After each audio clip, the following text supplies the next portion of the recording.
So on Sunday, it was a bit of a silly one. Found myself backstage at the WWE Royal Rumble. So what this video is just going to be me telling you about some of the stuff which I saw and some of the things that happened. We weren't allowed to take photos or do any filming backstage, so there's not going to be any actual footage of what was going backstage, but I thought it was a load of interesting stuff. It started off, it was like a little press conference with Rusev and Lana.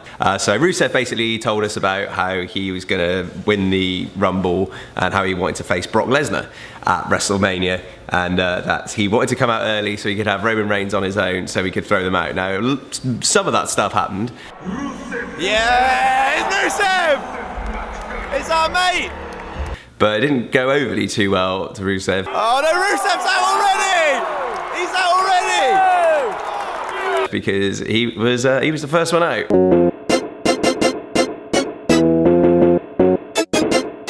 So, good work, mate. The weirdest part was sat there, and some guy then asks, he goes, "I've got a question for Lana. Is Dolph Ziggler a good kisser?"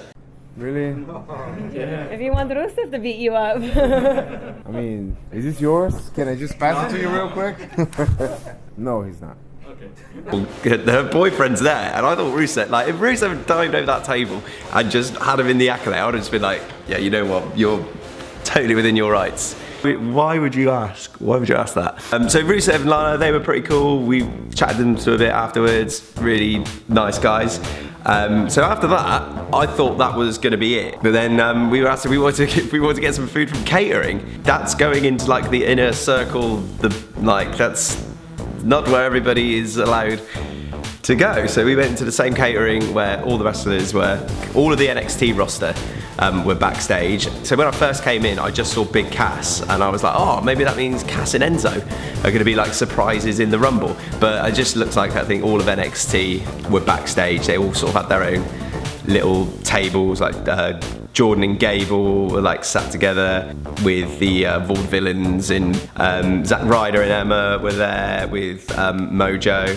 Who else? Oh yeah, Paige sat with just chilling with Michael Hayes, looking excellent with a great hat on. We're coming round, so in catering, they ridiculous amounts of food. Curries, things of meat, burgers. I'd just eaten before I got there, so I didn't actually need any food, but I was like, well, I'm not just gonna stand here with an empty plate. So I had this plate, just the first thing I saw was like this vegetable curry, so I was just like spooning that on. I was like, well, this is immediately an error because it was just this veg curry just slopping everywhere. So I'm chatting to this other guy, and so if you imagine the food's here, and then in the middle is this table where all the desserts are, like fruit and stuff. I'm chatting to this guy with my plate out like this, and I'm walking plate first, and I turn around just straight into Kane, and Kane's just stood there, and I'm about this close from just spilling like veg curry all over his lovely polo shirt that he was wearing. Luckily he wasn't in like full mask and stuff, otherwise I might have like pooped myself and just chucked the curry on him. Oh! God, sorry champ, I hope that coffee didn't burn you. So luckily he didn't actually spill anything on Kane. So we got our catering, ate our food, and then the nice lady was like, would you like a tour of the backstage? The whole backstage area. Yes! Yes! Yes! So if you imagine, I'll draw a really in-depth map here of what like the backstage layout was, probably on paint. So we came out of our little media room, which is where the away team dresses for the NBA games. So we headed to the right. When we headed out, there was just chaos, because it was about an hour before the show, and there were just producers just sort of running up and down. There was like Jamie Noble was chatting to Ryback, presumably about the Rumble. The head of talent relations, he's always on breaking ground. He was sort of running up and down. So we went to the right, and this is where everyone was getting their makeup and stuff then. So Stephanie McMahon was getting her head, and the Michalik family off of Connor's Cure, they were there. The dad and the son were there, and Steph was just chatting to the little boy. She's got an hour until probably one of the biggest shows of the year, and just still taking some time out just to chill and chat to them. I thought that was pretty cool. I thought that was pretty good. That's not a thing which they publicised, but it was nice that she took time to do that. When we walked past the Spanish commentators, we were getting all their makeup done, and then we had Charlotte and Becky who were talking through their match with Lita, which I thought was quite interesting. I didn't know if Lita was a full-time producer or if she was just there for that match. That match was amazing, probably mainly down to Lita's input. I don't know. As soon as you get through there, it was just like you just got hit by like this stench of hairspray. That was in that little area where you've got the makeup artists and then the seamstresses who are sort of getting stuff ready for people's costumes and stuff. That is the thing which hit you. I was like feeling pretty dizzy from all the hairspray. I mean, so that area was probably the busiest. That was like the corridor of chaos. And even when you've got all of this stuff going on, like wrestlers wandering backwards and forwards, producers giving information and all that, just sat in the middle of all of this chaos. I don't know where he managed to find this sofa. It was like he magicked it out of nowhere. Just sat there on a sofa, just chilling, looking at his phone. It was just a nature boy, Ric Flair, just loving life. Chaos all around him, and he's just sat there. We also saw, we had a chat with Chris Jericho. The thing was, you're not really supposed to go up and talk to talent. That's one of the things that you're not supposed to do because they're all preparing for the show. So once we'd come down the corridor of chaos, we headed towards the gorilla position, which is like the last place where the wrestlers go before going out onto the stage, if you didn't know what the gorilla position was. As we were coming through there, the New Day and the Usos, they were chatting through their match. We went through, and so the first thing that they got this massive chest of drawers, which apparently, I didn't know this, but there's two versions of the title belts. So you have the title belts, which the talent carry around with them, and then they've got a special version of the belts which are all shined up ready for HD TV. So when they come out, they get one of the special versions of the belts out of this big production case thing. I didn't realise that. I thought it was just the one belt all the time, but no, apparently not. In the gorilla position, you had Triple H in Vince's chair. They weren't there. Nobody knows where Vince is. Apparently, you don't see Vince at all just before the shows. Like, he's usually just sort of in his office. There was like a big sign pointing where everything was, and there was a Vince's office sign there. So that would be where Vince, Triple H, and the producers and the timekeepers would all sit and watch the show. And also there was some other like bits and pieces in Gorilla. I think it was JBL's hat was there, the New Day's trombone, which would have been Francesca 2, I think. That was also in the corner. But that was the best bit for me, being in the Gorilla position, which sounds weird. So we came out of Gorilla.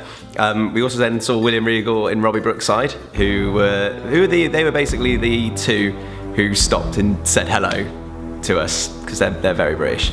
The only other person who everybody stopped and sort of broke the rule for saying hello to was Bayley. As soon as, I think, because the other journalists that we were with, they got a tour of the Performance Centre, so I think they may have met Bayley there, but everybody stopped and was like, really pleased to see Bayley. So one of the things when we were in catering, I didn't want to sort of look around too much because I didn't want to spoil any of the surprises for the Royal Rumble. I didn't want to like find out someone who was going to be there. And then one person I did see in the corner was Funaki, and I was like, is Funaki going to be in the Royal Rumble? Is he going to be the big surprise? But sadly not. He was backstage anyway. But who else was backstage? Saw Big Johnny, John Laurinaitis. He was backstage. I don't know what he does now.